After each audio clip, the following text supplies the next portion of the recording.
আসসালামু আলাইকুম ওয়া রাহমাতুল্লাহি ওয়া বারাকাতুহু। ইন্নাল হামদালিল্লাহ ওয়াস সালাতু ওয়াস সালামু আলা রাসূলিল্লাহ ওয়া আলা আলিহি ওয়া আসহাবিহি ওয়া মান ওয়ালা, আম্মা বা'দ। সম্মানিত ছাত্র ভাইরা, আমি এখন লেভেল 4 এর তাওহীদের ক্লাস আরম্ভ করছি। আজকের আলোচ্য বিষয় হচ্ছে শিয়াদের ইমামিয়া ফিরকার কতিপয় বাতিল আকীদা। তো শিয়া ইমামিয়াদের কিছু বাতিল আকীদা নিয়ে আজকের আলোচনা। আসুন জেনে নিই শিয়া ইমামিয়াদের আকীদা এবং বিশ্বাস কি।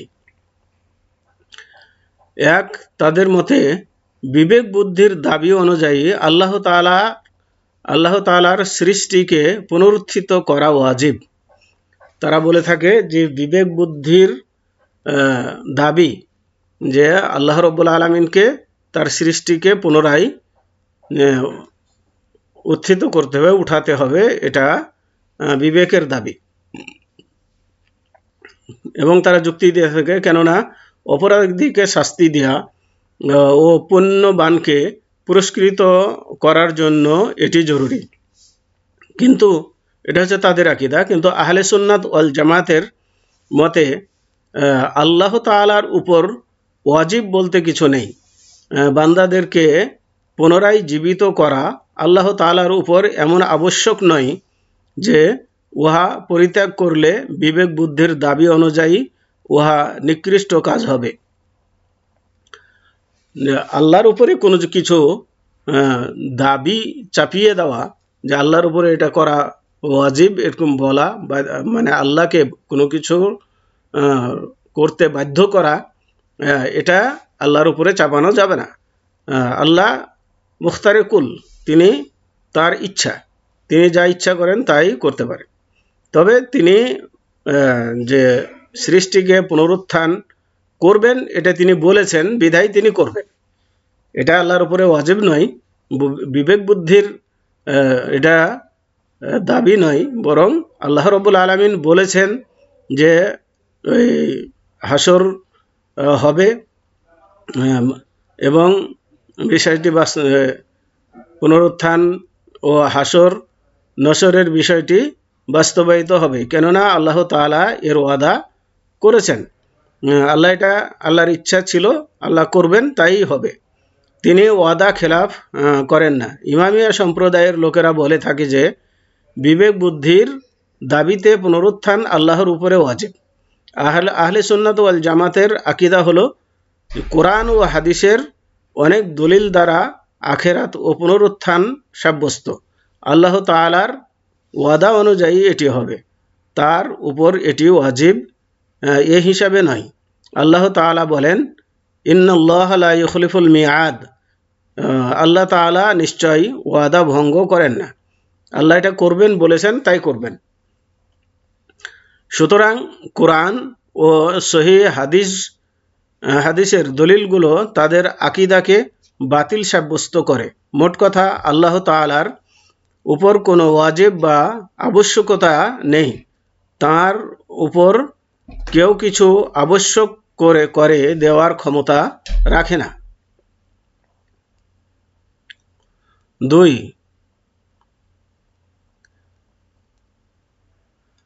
তারা মনে করে কিছু কিছু মানুষ কিয়ামতের পূর্বে আরেকবার দুনিয়াতে ফিরে আসবে। সুতরাং আল্লাহ তাআলা তার নবী মুহাম্মদ সাল্লাল্লাহু আলাইহি ওয়াসাল্লাম, আলী রাদিয়াল্লাহু তাআলা আনহু, হাসান, হুসাইন এবং তাদের শত্রুদেরকে কিয়ামতের আগে দুনিয়াতে ফিরিয়ে আনবেন। এমনি তারা আরও বিশ্বাস করে যে তাদের অন্যান্য নিহত ইমাম ও তাদের হত্যাকারীদেরকে ফিরিয়ে আনবেন। এটা তাদের বিশ্বাস। অথচ এগুলো অসম্ভব, এগুলো হবে না। মাহাদির আত্মপ্রকাশ ঘটার পর এমনটি হবে বলে তারা বিশ্বাস করে। তারা ফিরে এসে শত্রুদেরকে শাস্তি দিবেন এবং এই আকীদার নাম পুনর্জন্ম। তাদের এই আকীদার নাম হচ্ছে পুনর্জন্ম, অর্থাৎ কিয়ামতের আগেই কিছু মানুষ মৃত্যুর পর দুনিয়ায় স্বাভাবিক জীবন আবার ফিরে আসায় বিশ্বাস করা। কোরআন সুন্নাহর অনেক দলিল তাদের এই আকিদাকে বাতিল ও মিথ্যা সাব্যস্ত করেছে।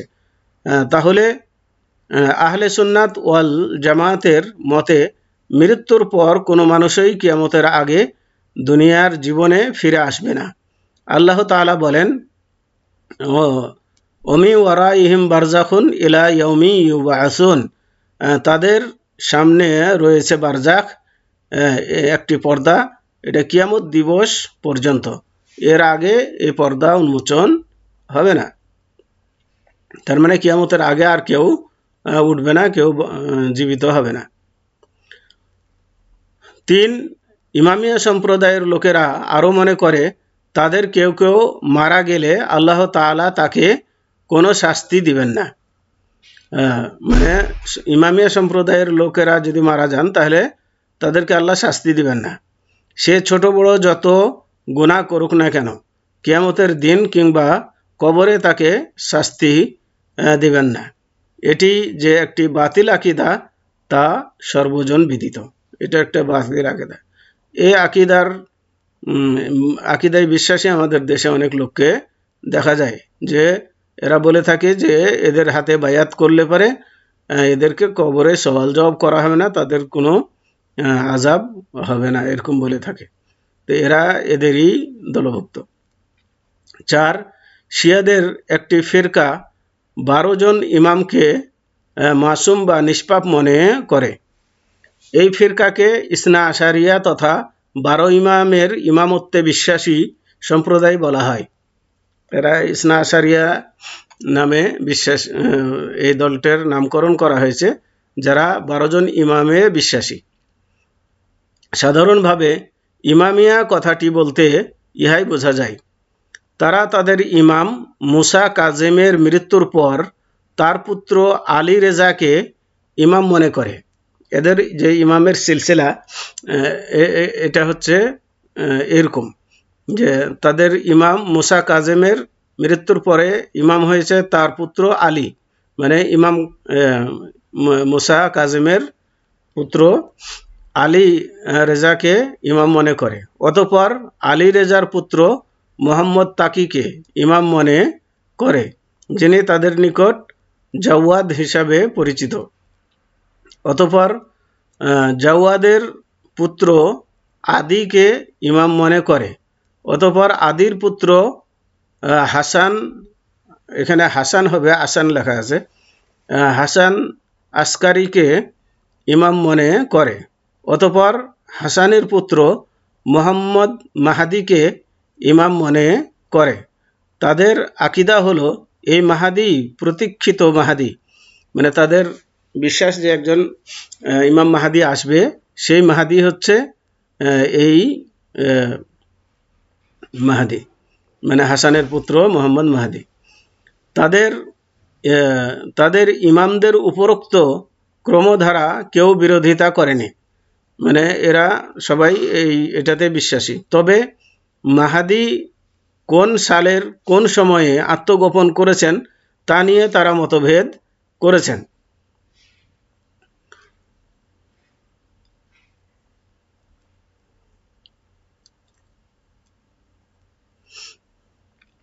তাদের কেউ কেউ বলেছেন আসলেই তিনি মৃত্যুবরণ করেছেন, কিন্তু কিয়ামতের আগে যখন দুনিয়া জুলুম নির্যাতনে ভরপুর হয়ে যাবে তখন তিনি ফিরে আসবেন। ওই যে তারা পুনরুত্থানে বিশ্বাসী, সেই হিসাবে তারা মনে করে যে মারা গেছে কিন্তু আবার আসবে। 255 হিজরি সালে এই ফিরকার আবির্ভাব ঘটেছে। এই সম্প্রদায়টি পুনর্জন্মে বিশ্বাসী। তারা তাদের ইমাম মুসা কাজেমের কবরের পাশে গিয়ে উচ্চস্বরে ডাকতে থাকে আর বলতে থাকে, তোমার মধ্যেই আল্লাহর বহিঃপ্রকাশ ঘটেছে। তাদের এই কথা বলার কারণ হলো তারা মনে করে যে ইমামত কেবল বংশানুক্রমেই এবং সরাসরি আল্লাহর পক্ষ হতে নির্বাচিত হয়, অর্থাৎ ইমামের বড় ছেলেই ইমাম হবে, পরবর্তীতে আবার তার বড় ছেলে, এভাবে চলতে থাকবে। কিন্তু তারা আলী রাদিয়াল্লাহু তাআলা আনহুর পর তার বড় ছেলে হাসানের ক্ষেত্রে তা মনে করে না। তা মানে না। তারা হুসাইনকে ইমাম মনে করে এবং হাসানকে বাদ দিয়ে হুসাইনের ইমামতকে স্বাভাবিক নিয়মে ব্যতিক্রম মনে করে। ঠিক এমনি তাদের ষষ্ঠ ইমাম জাফর সাদেকের বড় পুত্র ইসমাইল যখন জাফরের জীবদ্দশাতেই মারা গেলেন, তখন ইসমাইলের ছোট ভাই মুসা বিন জাফরকে ইমাম নিযুক্ত করা হলো। এতে করে ইমাম নির্বাচনের স্বাভাবিক ধারার পরিবর্তন হলো। তাদের যে একটা ধারা ছিল যে এরপরে এ হবে, এরপরে এ হবে, তো এটা ওই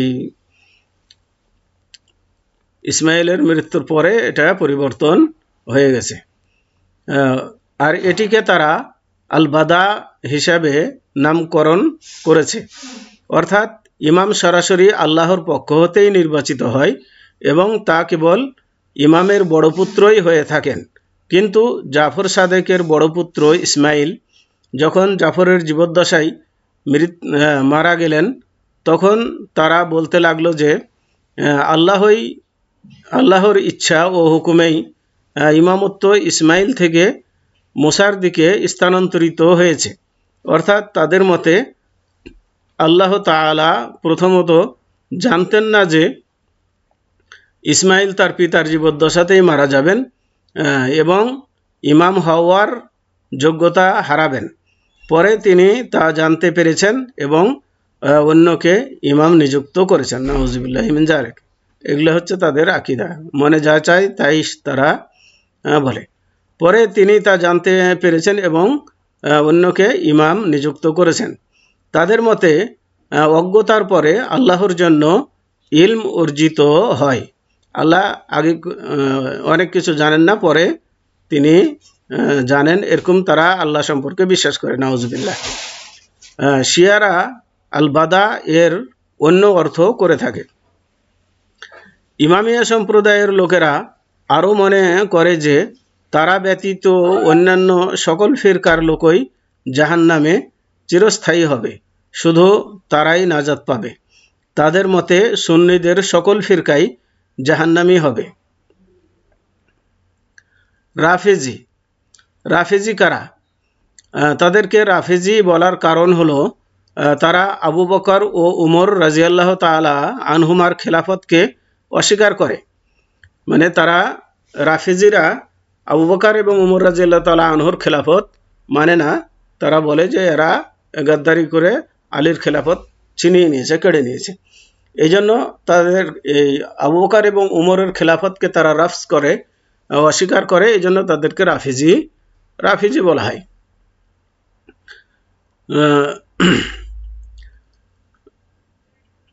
আরও বলা হয়ে থাকে যে তারা ছিল প্রথমত জায়েদ বিন আলী বিন হুসাইন বিন আলী রাজিয়াল্লাহু তাআলা আনহুর অনুসারী।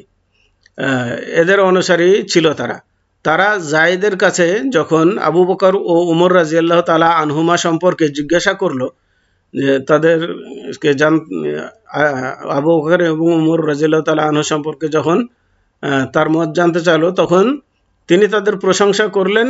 মানে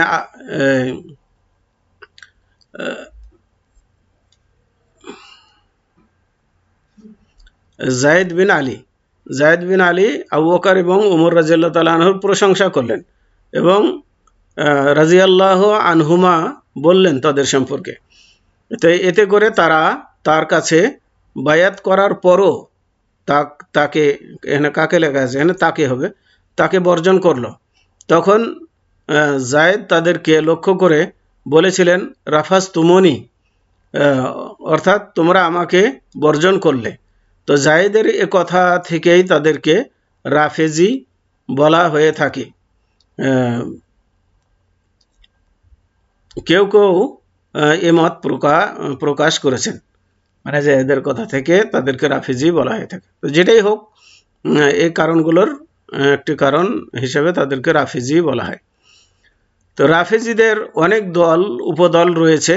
তাদের মধ্যে জাইদিয়া এবং ইমামিয়া সম্প্রদায় অন্যতম। তাদের মধ্যে যারা তাদের ইমামদের মধ্যে উলুহিয়াতের গুণাবলী আছে বলে দাবি করে, তারা সর্বাধিক গুমরাহ। তারা বলে তাদের ইমামের মধ্যে কি উলুহিয়াতের গুণাবলী রয়েছে। সর্বাধিক গুমরাহ। তারা শরীয়তের হারামগুলোকে হালাল মনে করেছে এবং ওয়াজিব ফরজগুলো বাতিল করে দিয়েছে। তারা আরও বলে যে আল্লাহ তাআলার কাছে অনেক জিনিস অজানা থাকে, নাউজুবিল্লাহ। আল্লাহ অনেক জিনিস জানেন না, এটা মনে করে তারা, এবং পরবর্তীতে তিনি সেগুলো জানতে পারেন।